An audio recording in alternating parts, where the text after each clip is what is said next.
পড়ে রয়েছে মাঠে সুসজ্জা চলছে। দেখা যাক 7 নম্বর রেশমি চমৎকার ভাবে সুসজ্জা আছে।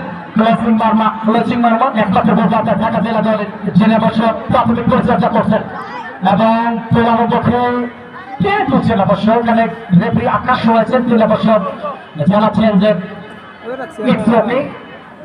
একটু এখানে থেকে টানতেছে অবশ্য পানি খেলা হচ্ছে দেখতে পাচ্ছি। ডাক্তার আহমেদ মোস্তফা মিলন তিনি বছর প্রাথমিক চিকিৎসার দায়িত্ব রয়েছেন, তাকে বছর করে ডাকা হয়নি। তিনি বছর পথ পেলে মাঠে যাবেন।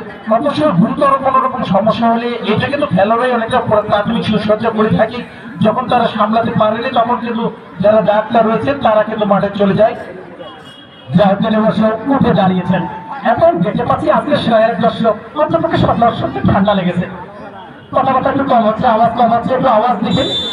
আওয়াজ একটু দিলে খুব ভালো হবে। একটু আওয়াজ দিলে সমস্যা পাবে, মাঠটা চলে যাবে। অবশ্য কোন রকম জায়গা নাই, দর্শক কিন্তু পরিপূর্ণ কানায় কানায়, যার কল্যাণে কিন্তু চমৎকার খেলা উপভোগ করছি। ব্যাটে গেলে ভালো হেড হয়ে গেল। সর্বদাসের ঘট করা ফলপাস বাড়াইছে মারমা। অনামিকা বছরে